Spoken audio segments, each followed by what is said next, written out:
Today we are going to discuss conservation of biodiversity. Conservation of biodiversity का क्या मतलब है? Conservation mean तहफ़्फ़ुज़ देना. The use of natural resources like plants, animals, mineral and water in a wise manner या जिसको हम कहते हैं in a sensible way is called conservation. और जो steps लिए जाते हैं the step taken for the safety या saving of biodiversity is called conservation of biodiversity. The use of natural resources like हम ले ले plants, animals, minerals and water in a sensible way or in a wise manner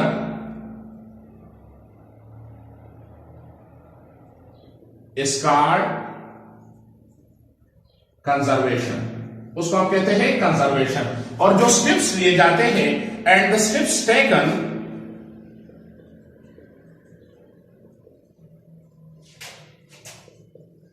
for saving biodiversity is called conservation of biodiversity. ये steps क्यों लिए जाते हैं? इस ecosystem को अल्लाह ताला ने मालामाल किया है नेचुरल रिसोर्सेज से. अभी ये नेचुरल रिसोर्सेज एक वाइज मैनर से इस्तेमाल करना है ताकि जो प्रेजेंट जनरेशन है उसकी नीड को पूरा किया जा सके और जो अपकमिंग जनरेशन है, जो आने वाला जनरेशन है, उसके नीड को भी फुलफिल किया जाए. सो ये स्टेप्स जो है मुख्तलिफ स्टेप्स लिए जाते हैं जिसको हम कहते हैं कंजर्वेशन ऑफ बायोडाइवर्सिटी. अभी जो बायोडाइवर्सिटी है इंसान की सरगर्मियां डे बाय डे बढ़ती जा रही है. जब इंसान की सरगर्मियां बढ़ती जा रही है तो बायोडाइवर्सिटी को नुकसान पहुंचता है. तो impact of human on biodiversity क्या वजूहात हैं कि बायोडाइवर्सिटी को नुकसान पहुंचता है? क्योंकि इब्तिदा में आबादी बहुत कम थी. आज से तकरीबन 10,000 साल पहले 5 मिलियन आबादी थी, तकरीबन टोटल 50 लाख. लेकिन अभी जो दुनिया की आबादी है वो 7 मिलियन यानी 7 अरब से ऊपर जो है इसकी आबादी है. अगर हम कैलकुलेशन कर ले तो 2.5 लाख बच्चे एक दिन में दुनिया में पैदा होते हैं. तो इसका मतलब ये हुआ कि 1 मिनट में तकरीबन 180 बच्चे जो है इस दुनिया में आते हैं. नाउ जब आबादी बढ़ती जा रही है तो उसके लिए एग्रीकल्चर लैंड, उसके लिए एग्रीकल्चर, उसके लिए फूड रिक्वायरमेंट्स, उसके लिए होम और हाउसेस, ये डिमांड बढ़ती जा रही है. तो इंसान का बहुत बड़ा रोल है. इसकी सरगर्मियां बढ़ती जा रही है तो ये डिफॉरेस्टेशन एंड ओवर हंटिंग की वजह से जो दो बुनियादी वजूहात है, एक डिफॉरेस्टेशन है, कटिंग ऑफ ट्रीज, और दूसरा है ओवर हंटिंग जिसकी वजह से स्पीशीज जो है उसकी तादाद रिड्यूस होती जा रही है. अगर हम पाकिस्तान की बात करें तो पाकिस्तान में 5.2% फॉरेस्ट्री है, फॉरेस्ट है.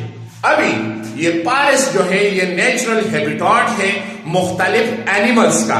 तो बहुत सारे स्पीशीज जो है पाकिस्तान में उसकी तादाद बहुत कम हो गई. या तो वो एक्सटेंट स्पीशी हो गए या वो एंडेंजर्ड स्पीशी हो गए. तो स्पीशी जो हम दो कहते हैं, एक हमारे साथ है एक्सटेंट स्पीशीज और दूसरा हमारे साथ है एंडेंजर्ड स्पीशी. एक्सटेंट स्पीशी किसको कहते हैं? Which are no longer in this ecosystem, जो पहले मौजूद थे लेकिन अभी इस दुनिया में मौजूद नहीं है. हम उसकी मिसाल लेते हैं डायनासोर, जो मतलब दुनिया में पहले मौजूद था लेकिन अभी उसका नामो निशान नहीं है. दूसरा एंडेंजर्ड स्पीशी है जो इंसानी सरगर्मियों की वजह से जिसकी तादाद कम होती जा रही है, विच आर नियर एक्सटेंट, उसको हम कहते हैं endangered species. The species which are near to extension and the future, उसको हम कहते हैं एंडेंजर्ड स्पीशीज. अगर हम पाकिस्तान की बात करें तो इसमें हमारे साथ तकरीबन एनिमल्स जो है 31 एनिमल्स ऐसे हैं जो एंडेंजर्ड स्पीशीज है. इसी तरह अगर हम बर्ड्स की बात करें,